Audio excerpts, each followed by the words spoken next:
Good morning. आपण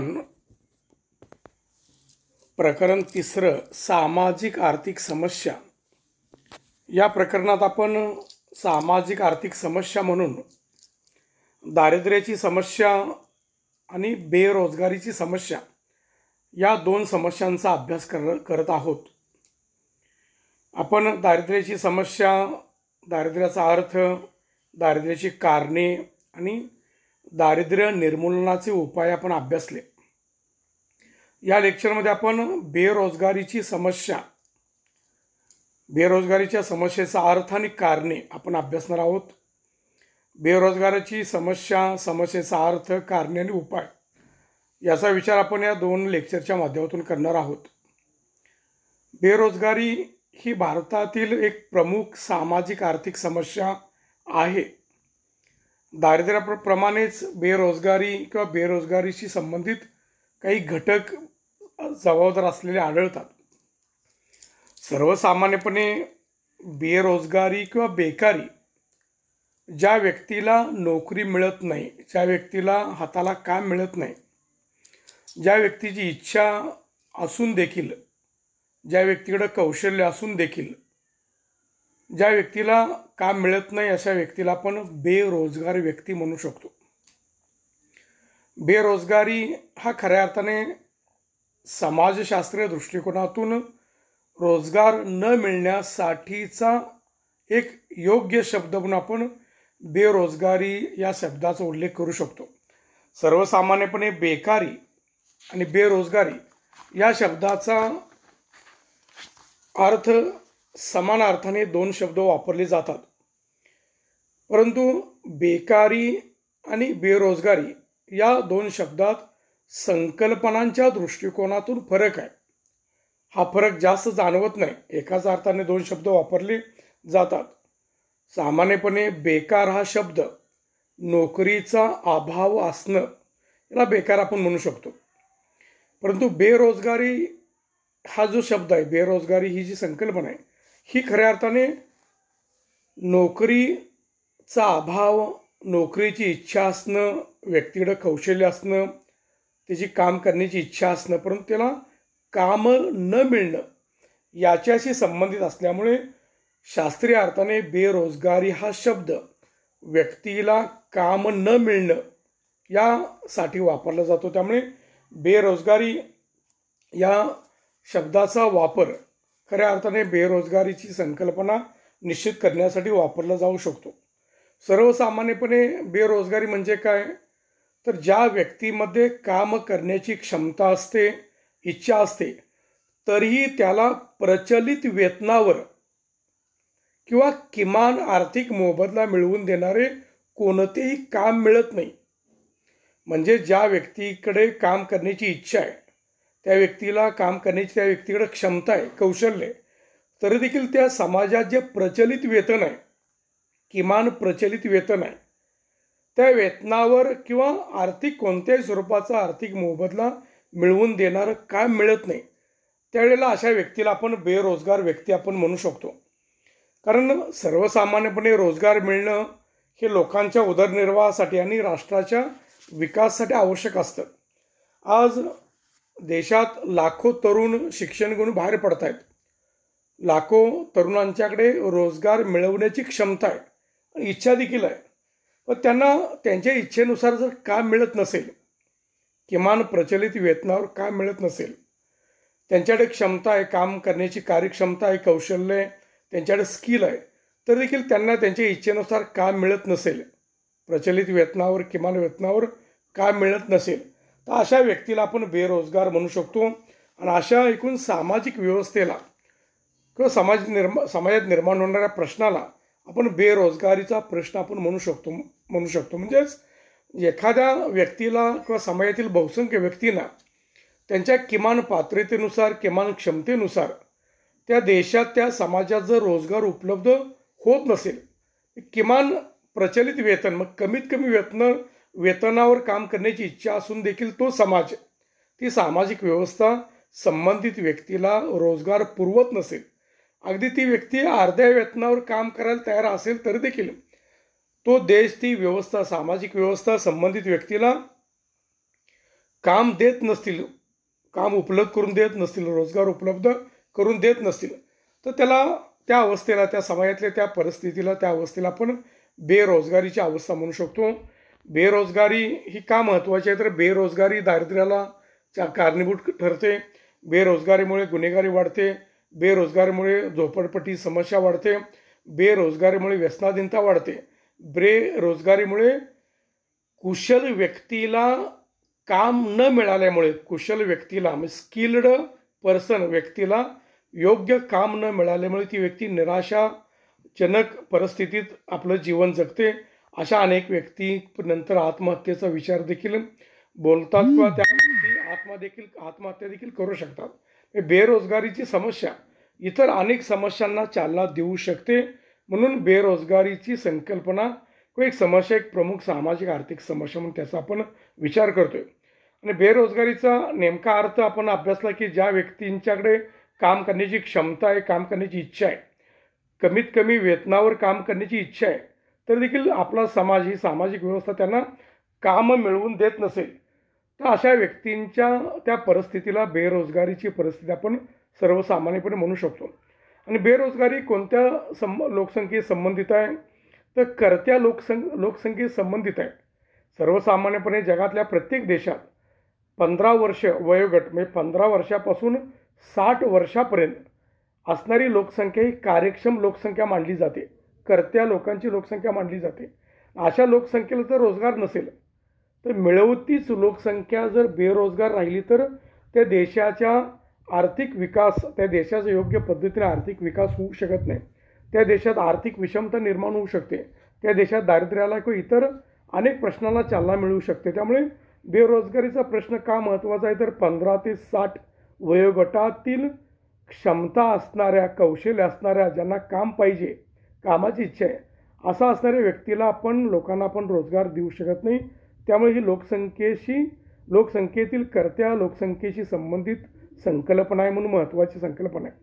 बेरोजगारीची सर्वसामान्यपणे व्याख्या करत असताना आंतरराष्ट्रीय श्रम संघटनेनुसार केलेली जी व्याख्या आहे, त्या व्याख्येत त्यांनी सांगितले की काम करण्याची इच्छा व सामर्थ्य असूनही प्रचलित वेतनावर काम मिळत नाही, अशांना बेरोजगार म्हटलं जातं. अशाची संख्या जर एखाद्या समाजात जास्त असेल, तर त्या समाजात बेरोजगारीची समस्या निर्माण होते. सर्वसामान्यपणे ही समस्या जागतिक पातळीवर प्रत्येक देशात आढळते. विकसित देशात देखील ही प्रश्न आहेत, परंतु तिथल्या बेरोजगारीचं स्वरूप वेगळं आहे. त्या ठिकाणी नोकरीची उपलब्धता आहे, पण लोकांना ती नोकरी करायची नाही, म्हणून त्यांच्या ऐच्छिक बेरोजगारी म्हणून त्या बेरोजगारीचा जो प्रकार आहे, त्या प्रकाराची बेरोजगारी ही जागतिक पातळीवर जी विकसित राष्ट्र आहेत, त्या विकसित राष्ट्रात आढळते. परंतु भारतासारखे जे विकसनशील राष्ट्र आहेत, मागासलेले राष्ट्र आहेत, या ठिकाणी लोकांना प्रचलित वेतनावर त्यांची इच्छा आहे, क्षमता आहे, यामुळे काम मिळत नाही. त्यामुळे त्या बेकारीचे ग्रामीण बेकारी, हंगाम बेकारी, अनेक त्याचे प्रकार पडू शकतात. त्यामुळे ही जागतिक स्तरावरील समस्या म्हणून याच्याकडे आपण पाहू शकतो. सर्वसामान्यपणे भारतात ग्रामीण भागापेक्षा, समुदायापेक्षा शहरी समुदायात बेरोजगारीचं प्रमाण जास्त आहे. बेरोजगारीत पुरुषांच्यापेक्षा स्त्रियांचं प्रमाण जास्त आहे.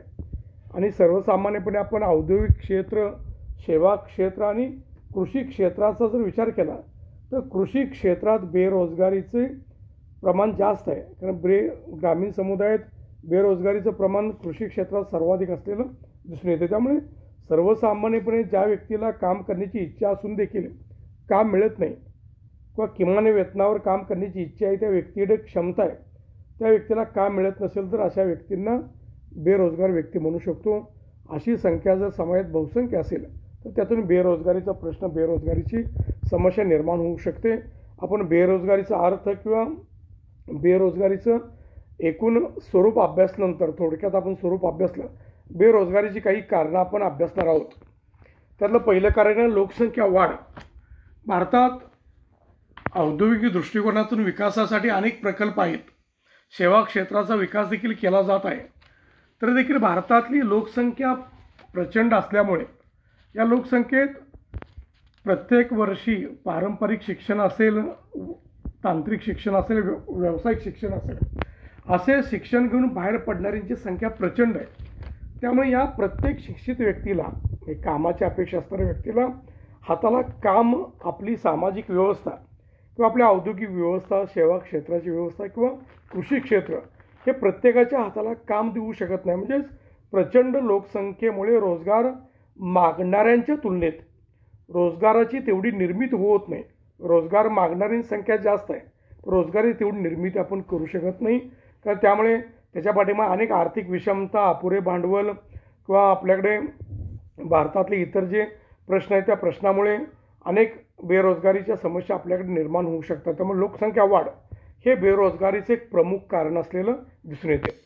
त्यानंतर मागास शेती आणि ग्रामीण उद्योगांचा ऱ्हास हे भारतातील बेरोजगारीचे एक प्रमुख कारण आहे. एकूण भारतीय लोकसंख्येचा विचार केला तर 60% लोकसंख्या ग्रामीण भागात आपलं जीवन जगते. प्रत्यक्ष शेती आणि शेतीपूरक व्यवसायावर जीवन जगणारी लोकसंख्या भारतात 60% आहे.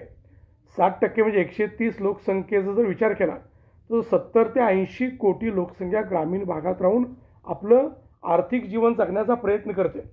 परंतु ग्रामीण समुदायाचा एक व्यवसाय, प्रमुख व्यवसाय म्हणून शेतीचा जर विचार केला तर शेती अजूनही निसर्गाच्या लहरीवर आधारित शेती केली जाते. भारतातल्या एकूण शेतीपैकी 70-75% शेती कोरडवाहू शेती आहे. जिरायत शेती म्हणजे दुष्काळी भागातली शेती आपण म्हणू शकतो. वर्षातून एकच पीक त्या ठिकाणी घेतलं जातं. त्याचबरोबर आपल्याकडे जी शेती आहे त्या शेतीच्या विकासासाठी आवश्यक असणाऱ्या ज्या मूलभूत पायाभूत सुविधांची गरज आहे, जलसिंचनाच्या सुविधा, तांत्रिक शेतकऱ्यांना तांत्रिक शिक्षण असेल, शेतीतला उत्पादित मालाला हमीभाव देणं असेल, उत्पादित मालाला चांगलं मार्केट उपलब्ध करून देणं असेल, या गोष्टी शेतीत होऊ शकत नाही. त्यामुळे भारतातली शेती ही नवनवीन रोजगार निर्माण करू शकत नाही. हे रोजगार निसर्गाच्या लहरीवर शेती अवलंबून असल्यामुळे हे रोजगार कमी होतात. त्यामुळे आज तर शेती व्यवसायाचा आपण विचार केला, आपल्या पट्ट्यातले शेती व्यवसाय विचार केला तर तणनाशकांची फवारणी केली जाते, कीटकनाशकांची फवारणी केली जाते. त्यामुळे जे शेतमजूर आहेत किंवा जे अल्पभूधारक शेतकरी आहेत त्यांचा रोजगार आपोआप कमी होतोय, बुडतोय. नवीन रोजगार निर्मिती होण्याऐवजी आहे ते रोजगार कमी होताना दिसत आहे. त्याला आपण भारतातल्या मागास शेतीमुळे रोजगाराच्या निर्मितीचा अभाव म्हणू शकतो. तो रोजगार निर्मितीचा अभाव खऱ्या अर्थाने बेरोजगारीला कारणीभूत ठरतो. त्याचबरोबर जे ग्रामीण उद्योग होते, ज्याला आपण हस्तउद्योग म्हणू शकतो, कुटीर उद्योग म्हणू शकतो किंवा ग्रामीण उद्योग, ज्याचा शेतीपूरक उद्योगात आपण पशुपालन असेल, कुक्कुटपालन असेल, वराहपालन असेल, त्याचबरोबर जे आलुतेदार व्यक्ती होत्या, बलूतदार व्यक्ती होत्या, यांचे जे उद्योग होते, दोरखंड वळणे असेल, बुट्ट्या तयार करणे असेल, कुंभारकाम करणारी व्यक्ती असेल, लोहारकाम करणारी व्यक्ती असेल, सुतारकाम करणारी व्यक्ती असतील, या व्यक्तीचे उद्योग देखील आज कमी होत आहेत. उद्योगांचा ऱ्हास होतोय. कारण शहरात किंवा औद्योगकरणामुळे उद्योगधंद्यांचा विकास झाला. उद्योगधंद्यांच्या विकासामुळे ग्रामीण भागात ग्रामीण कारागिरांच्या माध्यमातून ज्या वस्तू निर्माण होत होत्या त्या वस्तूंची निर्मिती उद्योगधंद्याच्या माध्यमातून होऊ लागली. त्यामुळे एखाद्या उद्योगधंद्यात आज सुबक आणि स्वस्त वस्तू निर्माण होते. त्यामुळे सर्वसामान्यपणे ग्राहक ग्रामीण कारागिरांची वस्तू घेण्याऐवजी उद्योगधंद्यातून जी स्वस्त मिळणारी वस्तू, सुबक असणारी वस्तू घेण्याचा प्रयत्न करतो. त्यामुळे ग्रामीण उद्योगांचा ऱ्हास खऱ्या अर्थाने ग्रामीण कारागिरांना बेरोजगारीत ढकलायला कारणीभूत असलेला दिसून येतो. त्यामुळे पारंपरिक ग्रामीण व्यवसाय बंद पडला आणि मागासलेली शेतीत नवीन रोजगार निर्मिती न होणं या कारणामुळे देखील भारतात बेरोजगारीचं प्रमाण सातत्याने वाढताना दिसून येतं. तिसरा मुद्दा, यंत्र आणि तंत्रज्ञानात्मक प्रगती आणि उद्योगातील चढ उतार.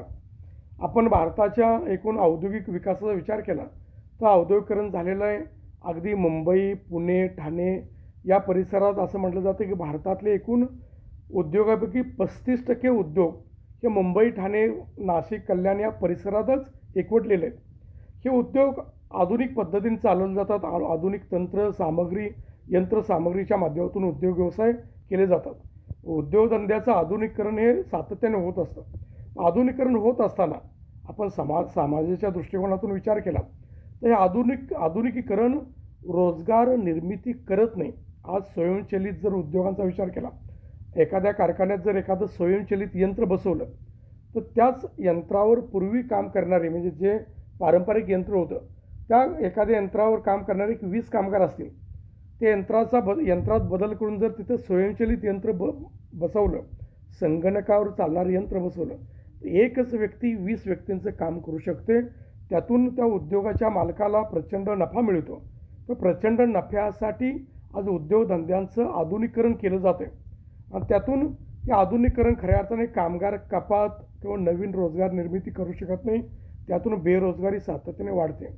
आज आपण जर शेती कामाचा विचार केला तर पूर्वी पारंपरिक बैलाच्या माध्यमातून शेती केली जात होती किंवा पारंपरिक पद्धतीने शेतीत भांगलन असेल, पेरणी असेल, सुगीची कामं असतील केली जात होती. आज अलीकडच्या काळात जर बघितलं तर पेरणीसाठी देखील ट्रॅक्टरचं यंत्र आलेलं आहे. भांगलणी कमी होण्यासाठी आज तणनाशकांचा वापर केला जातो. शेती व्यवसायात देखील आज यंत्र आले. यंत्रामुळे पारंपरिक ग्रामीण समुदायातले रोजगार जे शेतीत निर्माण होत होते ते देखील कमी होत आहेत. त्यामुळे तांत्रिक प्रगती आर्थिक विकासाला सहकार्य करते.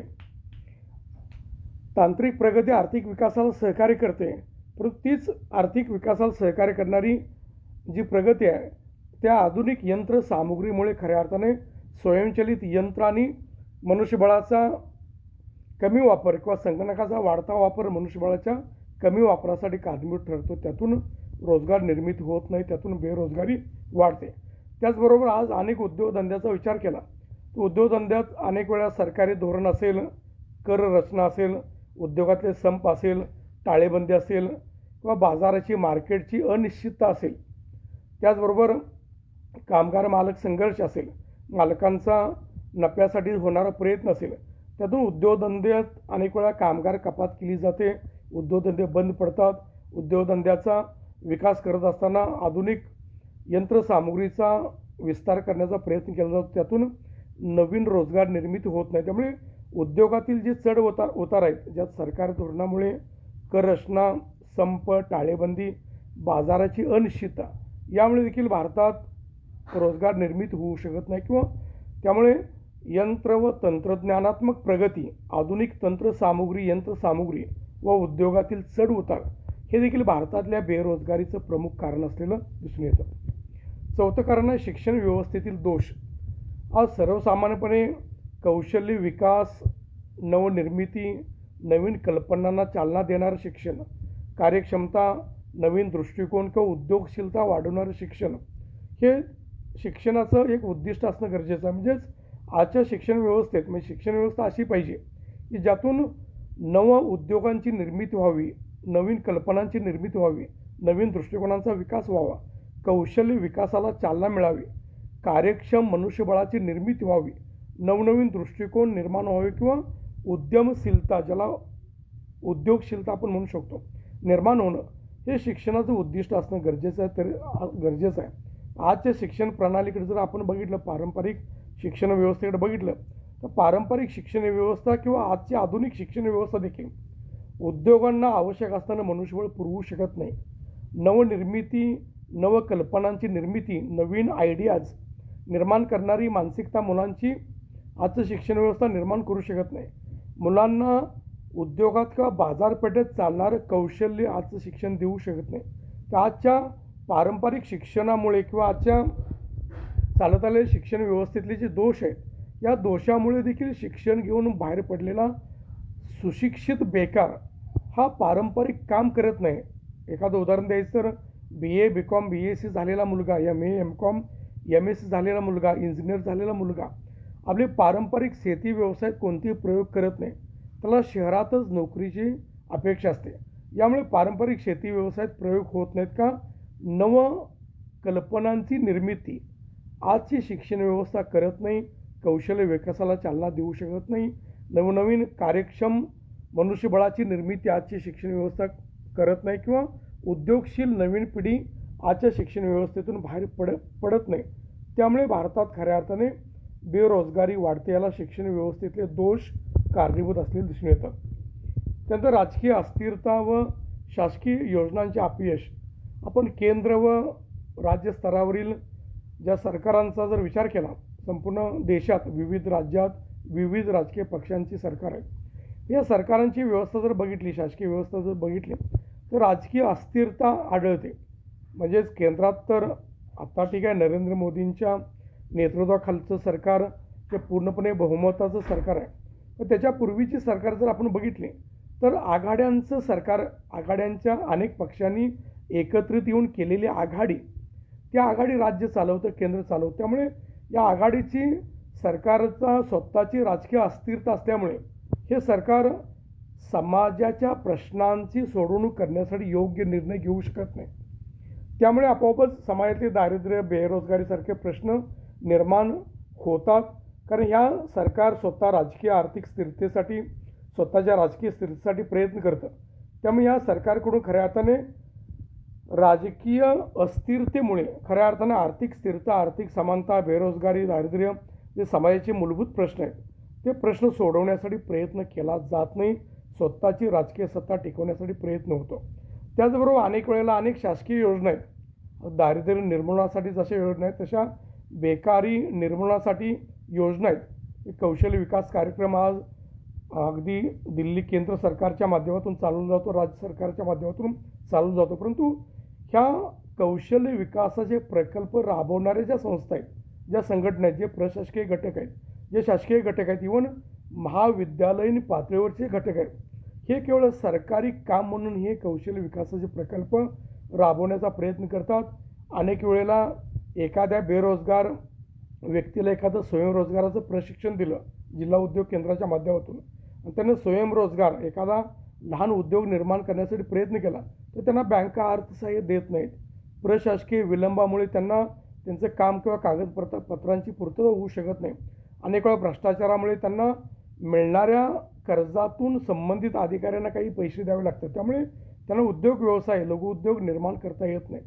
त्यामुळे राजकीय अस्थिरता व शासकीय योजनांच्या अंमलबजावणीतलं अपयश खऱ्या अर्थाने भारतात दारिद्र्याबरोबरच बेरोजगारीचा प्रश्न निर्माण करण्यासाठी कारणीभूत ठरू शकतो.